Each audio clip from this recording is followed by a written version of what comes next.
Desempleados recibirían salario mínimo los primeros 6 meses sin ocupación. Festival Internacional de Cine de Cartagena será patrimonio cultural de la nación. 120.000 empleados provisionales seguirán por ahora en sus cargos. Licencia de maternidad se ampliará 2 semanas. Puerto Boyacá resurge después de padecer décadas de violencia. Asegurada legalización de tierras indígenas. Este es el noticiero del Senado. Bienvenidos al noticiero del Senado. Les traemos la información política y las leyes del momento. Mientras el gobierno ajusta la política contra el desempleo, el Congreso se propone crear un verdadero seguro que alivie la situación del 90% de los desocupados del país. El panorama es alarmante. Según el DANE, la información del último trimestre revela en el 2010 que pasamos de 2.708.000 a 2.805.000 desempleados. Durante la administración del presidente Juan Manuel Santos cobraría mayor vigencia el seguro de desempleo, con el sostenimiento de una cuenta especial. La propuesta es impulsar una ley específica que fortalezca las disposiciones contra el desempleo incluidas en el Plan Nacional de Desarrollo. Beneficiar a los colombianos que ganan menos de 2 salarios mínimos para cuando se queden sin empleo durante 6 meses reciban en primer lugar un salario mínimo. Los beneficiarios podrían ser los colombianos que hoy tienen un empleo formal, es decir, el 90% de los empleados que son quienes hoy generan el salario mínimo. A ellos les responderá un fondo de desempleo que administrará los recursos transferidos por las cajas de compensación familiar y los fondos de cesantías. Cada año el gobierno se reúne y reglamenta cómo se van a destinar los recursos de ese fondo de acuerdo a los rendimientos de ese fondo. Ese fondo se nutre con los 300.000 millones que tiene hoy el FONEDE, más seguramente algunos recursos que tenga que poner el gobierno nacional. Para poder obtener el seguro del desempleo será requisito indispensable acceder a los programas de capacitación laboral impartido por el SENA. Según el autor del proyecto, la iniciativa marcará la diferencia con los beneficios que ahora reciben los desocupados del país. Las futuras madres tendrán 2 semanas de licencia anticipada para preparar el nacimiento de sus hijos. Esta es la intención de un proyecto de ley que comenzará a estudiar el Congreso de la República. La propuesta es del senador Juan Lozano y pretende ampliar la licencia de maternidad de 12 a 14 semanas para que las madres estén preparadas para el nacimiento de sus hijos y puedan permanecer mayor tiempo con ellos después del parto. Asegurar unos días previos para que la madre prepare su parto, pueda llegar sin afugias, sin afanes, sin carreras, sin riesgos al hospital o a la clínica donde van a hacer su bebé. La licencia extendida garantizará que los bebés cuenten con los cuidados de su madre por un tiempo adicional y a ellas les permitirá contar con más días para su recuperación. Una mujer que trabaja tiene que desplazarse en los medios masivos de transporte, corre muchísimos riesgos y de hecho la accidentalidad ha sido mayor en este tiempo y lo que se pretende es evitar eso. Con la aprobación de la ley, toda mujer trabajadora tendrá un permiso de 2 semanas, adicional a la licencia que hoy tiene para iniciar los ejercicios del parto. Vamos con otros hechos legislativos aquí en el noticiero del Senado. De la capacidad de gestión que desplieguen ante el gobierno nacional los alcaldes y gobernadores depende que los departamentos y municipios logren buenos resultados en desarrollo y competitividad durante el presente cuatrienio. La semana de Pascua marca el inicio del último impulso al proyecto de ley del Plan Nacional de Desarrollo del presidente Juan Manuel Santos. La ponencia definitiva del plan fue radicada y pasó a último examen de las plenarias del Congreso. En la iniciativa de 253 artículos, los mandatarios locales y regionales podrán gestionar herramientas para fortalecer el sector agrícola, con incentivos para el campo y políticas rurales de asistencia técnica. Asimismo, tendrán al alcance normas para controlar el contrabando de licores y cigarrillos, servicios de gestión de importación y exportación, programas de vivienda y ciudades amables, incentivos de empleo para emergencias y estrategias para mejorar la educación, el transporte y los proyectos de asistencia social. Los departamentos de la costa atlántica, encabezados por Bolívar, quieren aprovechar el estudio del Plan Nacional de Desarrollo para proyectarse como una región clave en competitividad. Veamos las conclusiones del foro realizado en Cartagena. La costa caribe se prepara para convertirse en uno de los ejes de competitividad del presente cuatrenio. Pero este propósito solo será posible si para empezar el gobierno nacional destina a la región 5 de los 25 billones de pesos presupuestados para atender efectos de la ola invernal. Gran parte de esos recursos se inviertan en Bolívar, en la infraestructura educativa, en la infraestructura vial. En el foro realizado para discutir el Plan Nacional de Desarrollo, voceros de los gremios, líderes cívicos, integrantes del Consejo Distrital formularon la propuesta a los representantes del alto gobierno, quienes se comprometieron a analizar la viabilidad del apoyo a las necesidades del litoral caribe. Hemos escuchado de parte de la región algunas necesidades, algunas no estaban incluidas dentro del Plan Nacional de Desarrollo, pero pues eran estudiadas. La coordinadora de ponentes del Plan Nacional de Desarrollo resaltó los avances logrados para la costa caribe en el estudio de la iniciativa gubernamental.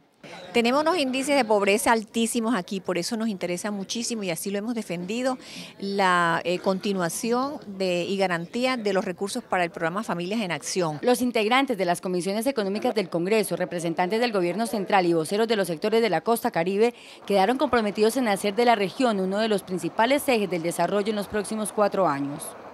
Ahora que se vuelve a hablar del TLC y de competitividad e infraestructura, el río Magdalena volvería a ser navegable si prospera la iniciativa de convertirlo en nuevo polo de desarrollo. Se trata de un proyecto económico-ambiental para transportar 500.000 toneladas de mercancías al año por esta vía fluvial. El río Magdalena baña de sur a norte a Colombia, atraviesa 18 departamentos y ha sido protagonista de la historia nacional. En tiempos de la colonia, fue la única vía de acceso al interior del país y comunicaba los puertos del Caribe con Santa Fe de Bogotá.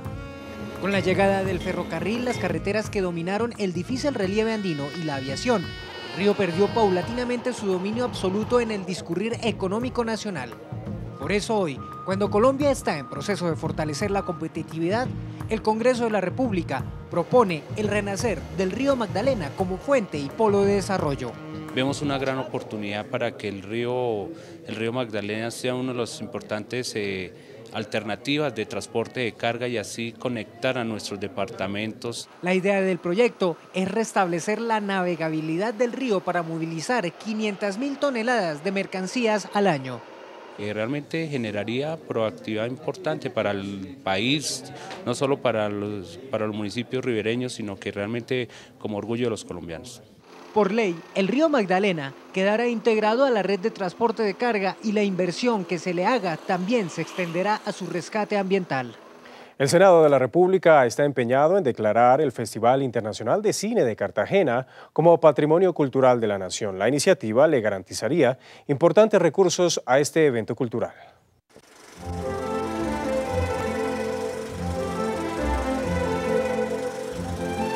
El Festival Internacional de Cine de Cartagena es el más antiguo de América. Ha servido de escenario para el desarrollo del cine latinoamericano. Un proyecto de ley busca rendirle un homenaje y ofrecerle un respaldo económico, declarándolo Patrimonio Cultural de la Nación. Cumplió 50 años y es un festival muy, pero muy pobre. Y es un festival que reúne como el único por acá en nuestra región y en nuestros países a grandes personalidades del cine mundial. El proyecto, que comienza trámite en primer debate, autoriza al gobierno a incluir en el presupuesto de gastos de la Nación una partida anual por 500 millones de pesos con destino a la promoción y sostenimiento del festival. No es posible que nosotros tengamos un festival tan importante y que no tenga el apoyo del Estado, no tenga el apoyo sino de la empresa privada nada más. En el proyecto también se plantea la creación de una beca que debe ser reglamentada por el Ministerio de Cultura para los jóvenes talentosos que participen en el festival con largometrajes o cortometrajes. En la próxima sesión, que se realizará el martes de Pascua, la plenaria del Senado abordará 8 temas de gran trascendencia. Entre otros está el referendo de cadena perpetua contra abusadores de menores, el debate de control político al Ministerio de Protección Social ante los sobrecostos en medicamentos de Saludcop y la no inclusión de antecedentes penales en certificados judiciales por pena cumplida. Un no rotundo a la posibilidad de arrendar instalaciones militares le dio el Senado al gobierno. De esta forma se hundió la iniciativa que estaba contemplada en el plan de desarrollo. Para los legisladores, las unidades militares ni se arriendan ni se otorgan a civiles para su mantenimiento. No estamos de acuerdo, creemos que esta es una función del Estado y solamente el Estado debe mantener el monopolio del uso tanto de la fuerza como de la estructura militar. El artículo, según los senadores, podría poner en riesgo la seguridad y la defensa de los colombianos. No se le puede entregar a particulares ninguna base militar, ningún aeropuerto que tiene que ver con la estrategia y la defensa del país, de manera que eso queda totalmente descartado. Sin embargo, hay quienes defienden el articulado y señalan que no se trata de arrendar bases militares. El Estado y las fuerzas militares tienen muchos terrenos, muchas fincas, por supuesto que en un momento dado podrán ser utilizadas por particulares tras un contrato de arrendamiento. Según el artículo, el Ministerio de Defensa Nacional podrá enajenar o entregar en administración la infraestructura militar y policial estratégica que sea de su propiedad. Puerto Boyacá se levanta después de padecer desde mediados de los años 60 los embates de la violencia. Hoy la situación ha mejorado, pero aún existen miles de personas que reclaman justicia por la muerte de sus familiares a manos de diversos grupos armados.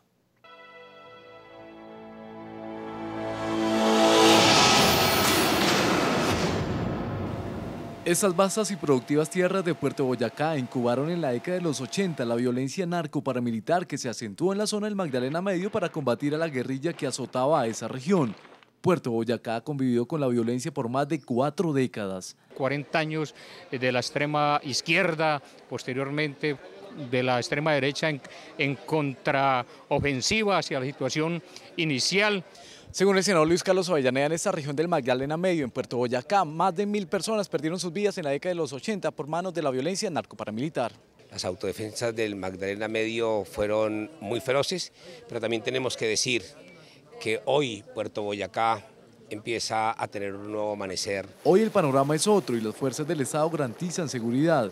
Pero a pesar de ello, mucha gente víctima de la violencia no se atreve a hablar por físico miedo, salvo doña Reinalda Acuña, quien llegó a Puerto Boyacá en el 2004 desplazada por las FARC en el Caquetá luego de que su hijo desapareciera. Este es mi hijo, es el de Mario Humberto Montes Acuña. Desde entonces no sabemos de él, nuestra familia se ha desubicado, se ha desintegrado, perdimos todo que teníamos allá y me tocó venirnos forzadamente por la desaparición de mi hijo. Hoy Puerto Boyacá es un próspero municipio con vocación agrícola, ganadera, pesquera y petrolera que quiere resurgir y olvidar su triste pasado. La Ley de Víctimas tendrá un capítulo especial para la restitución de tierras a los expulsados de sus predios por los actores armados. Aquí les contamos cuántas familias de campesinos fueron despojadas por la violencia en las últimas décadas y cómo les responderá el Estado. Son en total 650.000 familias de humildes campesinos que fueron despojados de sus tierras. Estamos hablando de cerca de 6 millones de hectáreas, 4 millones que han sido abandonadas forzadamente por los campesinos y cerca de 2 millones de hectáreas que han sido objeto de despojo. Las familias que perdieron sus tierras tendrán que acudir a la nueva agencia especial para la restitución que será dependiente del Ministerio de Agricultura. Allí se registrarán los campesinos buscando que le registren el predio objeto de despojo o de abandono forzado. El Estado garantizará el regreso de los desplazados a sus antiguos predios. Eso es lo que la ley busca, que los desplazados puedan retornar, que la fuerza pública esté presente en todos estos sitios. El gobierno también deberá garantizar la productividad de las tierras para que éstas no se queden en simples peladeros. Ojalá que podamos mejorar el proyecto de ley para que al campesino no se le devuelva desnudo a la tierra, sino que se le entregue con un vestidito equivalente, por ejemplo, a un buen crédito, que se le entregue asistencia tecnológica. Las zonas con mayor despojo en el país son los Montes de María, el Urabá antioqueño y el Catatumbo en norte de Santander. Menos de la mitad de los trabajadores colombianos está protegida contra riesgos profesionales. El Congreso busca seguridad de sectores no incluidos como el de los estudiantes, profesores y trabajadores independientes. Como solo el 36% de la población laboral está cobijada por el sistema de riesgos profesionales, un proyecto de ley pretende ampliar la cobertura e incluir 4 nuevos sectores de la población.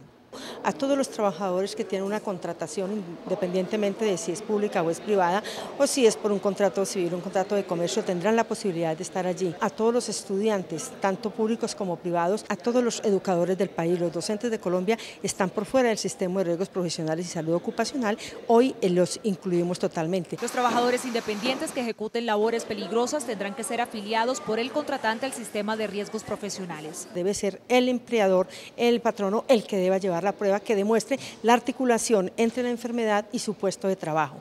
Cada 6 meses las ARP deberán presentar un reporte al Ministerio de Protección Social y realizar actividades de promoción y prevención. Se crearán multas por estas omisiones. Tienen que pagar ahora hasta 500 salarios mínimos y el empleador puede cambiarse por incumplimiento. La inclusión de los docentes en el sistema de riesgos profesionales estará a cargo del Ministerio de Educación y del Fondo de Prestaciones del Magisterio. Estas mismas entidades establecerán el manual de calificación por invalidez y la tabla de enfermedades profesionales. Y precisamente sobre la modificación al sistema de riesgos profesionales, hay una iniciativa que busca que el oficio de los agentes de tránsito sea incluido dentro de la escala de profesiones de alto riesgo. Como todos sabemos, están expuestos permanentemente, porque una cosa es temporal, permanentemente al monóxido de carbono, que ustedes saben que tiene unas grandes secuelas para la actividad humana. Se revise y la misma ley 860 del 2003 y sean catalogadas como de alto riesgo para que disminuyan las semanas de cotización y puedan obtener una pensión a mucha más temprana edad por el riesgo ocupacional, el cual es bastante alto. Al inicio del trámite legislativo, 10 razas criollas de ganado bovino fueron declaradas Patrimonio Genético de Colombia. Si esta idea tiene la acogida del Congreso y culmina en ley, el gobierno deberá destinar recursos para proteger y desarrollar las razas colombianas. Con origen en la península ibérica y tras siglos de adaptación a las características del país, cada una de las 10 razas criollas que serían declaradas Patrimonio Nacional Genético tiene atributos en cuanto a resistencia al clima y a cualidades reproductivas. Aquí siempre se ha hablado de la raza Cebú, de la raza Holstein, que son razas extranjeras, son nombres extranjeros, son razas que trajeron al país para cruzarlo con nuestras razas autóctonas. Las razas criollas son el romo sinuano, el blanco orejinegro, el velázquez, el criollo caqueteño, el sanmartinero, el costeño con cuernos, el artón del valle, el lucerna, el chino santandereano y el criollo casanare. Lo importante es que en el futuro, cuando exportemos carne, cuando exportemos estos animales, van a ir ya con nuestros nombres autóctonos por todo el mundo. El proyecto estipula además la creación de la Cátedra de Ganado Bovino Criollo, la cual podrá ser implementada por las facultades de zootecnia, veterinaria y biología de las instituciones de educación superior del país. El proyecto sigue su curso reglamentario. La Universidad de los Andes realizó el foro Las Caras del Senado sobre el manejo que los medios de comunicación le dan a la información política. El evento fue organizado por los portales de internet La Silla Vacía y Congreso Visible. El presidente del Senado, Armando Benedetti, se quejó. Dijo que los medios solo cubren temas como la parapolítica y que a los legisladores siempre les echan la culpa de todo lo malo. Los medios de comunicación y los políticos están compitiendo por el mismo escenario, compiten por el hecho de buscar aceptación, lo que llama a la gente el rating, y lo mismo le pasa a los políticos y ese espacio hay que dirimirlo, pero hay que dirimirlo constructivamente. El senador Mauricio Aguilar le hizo un llamado a los organismos de control para que se pongan al tanto del proyecto de Hidrosogamoso. El congresista reveló que a su despacho han llegado denuncias de comunidades aledañas a la construcción de esta represa, que aseguran verse afectadas por el fuerte impacto de salud y ambiental de la obra. Estas imágenes hacen parte de las pruebas recibidas por el senador Mauricio Aguilar. Las comunidades aledañas a la construcción de esta represa se quejan de un posible manejo inadecuado de los altos volúmenes de residuos que dejan las obras. También denuncian un impacto ambiental desfavorable para la región. Las autoridades ambientales tienen que también ejercer ese control para que el impacto ambiental realmente sea mínimo y que no sea tan negativo como en algunas denuncias de la comunidad se ha presentado. El senador también le hizo un llamado a la empresa Isagen encargada de la construcción de esta represa para que contrate personal de la región y no de otras zonas. Aparte de la escasa generación de empleos, afirma que el tránsito de los carros pesados que trabajan para la represa están deteriorando las carreteras intermunicipales, carros por demás matriculados en Antioquia y no en Santander, evitando el pago de impuestos que serían para reparar las vías afectadas por la obra. El departamento merece también que sean sus vehículos matriculados, que se genere empleo para la gente santanderiana. El legislador presentará estas denuncias en la Comisión Sexta del Senado, encargada de vigilar las grandes obras de infraestructura del país. Las comunidades indígenas en el departamento de Nariño por fin conquistaron el derecho a legalizar la propiedad de sus tierras. El gobierno les giró los dineros para que puedan sanear algunos territorios y compren otros. 1.600 millones de pesos fueron asignados a los pueblos de Los Pastos en Nariño para que inicien el proceso de saneamiento de sus territorios. Como se ha ido dando procesos de adquisición de tierra, pero esa tierra no está registrada en el IGAC como tierra de cabildo, entonces la vamos a incorporar para que la tierra del cabildo ya figure como resguardo. El Ministerio de Interior y el Instituto Colombiano para el Desarrollo Rural INCODER también concertaron otros recursos para compra de tierras. Hubo un anuncio importante del gobierno de 40.000 millones de pesos para la compra de tierras en los diferentes resguardos, otras de AICO por 5.000 millones de pesos en el Cauca y el resto de recursos para adjudicar, digamos, dar la compra de más tierras y entregarlas a las comunidades indígenas. Estos recursos serán administrados por el INCODER en coordinación con la Mesa de Concertación Nacional de Territorio, conformada por 9 representantes de las comunidades indígenas del país. Más de 600.000 personas que aspiran a suplir 120.000 empleos provisionales en varias entidades del Estado llevan 2 años esperando la convocatoria de la Comisión Nacional del Servicio Civil para suplir esos cargos. Varios senadores de la Comisión Primera cuestionaron la falta de resultados de la entidad. La demora, según el presidente de la Comisión Nacional del Servicio Civil, obedece a múltiples procesos jurídicos que han frenado el proceso. Mire, señores senadores, la comisión es una entidad pequeña que funciona en una casa, ese es su tamaño, y recibe en promedio, en los 5 años que lleva de existir, 60.000 derechos de petición al año que debe atender. El solo año pasado recibió 5.700 tutelas. Sin embargo, en el Senado hay quienes afirman negligencia por parte del presidente de la entidad. Hay cargos que tienen un único postulante. Perdón, ¿por qué no sacan ya esa lista si esa persona ya pasó el examen? Hay cargos que tienen que designar en donde se necesitan 15 personas y solo concursaron y pasaron 13. ¿Por qué no sacan esa lista ya? El centro de la polémica está en la convocatoria 01 de 2009, objetada en múltiples ocasiones por la Corte. El senador Velasco dijo que insistirá en la iniciativa. A pesar de la complejidad del asunto, el presidente de la Comisión Nacional del Servicio Civil sostuvo que la entidad ya tiene 90 listas de elegibles. Los oficiales de las Fuerzas Armadas, que en diciembre ascenderán a brigadieres generales y capitanes de navío, se presentaron ante el Congreso. Los altos oficiales del Ejército, la Fuerza Aérea, la Armada y la Policía Nacional llevaron sus hojas de vida para que el Senado verifique sus trayectorias antes de aprobar sus ascensos. Los uniformados fueron recibidos en el Salón de la Constitución por el presidente de la Comisión Segunda, el senador Guillermo García Realpe.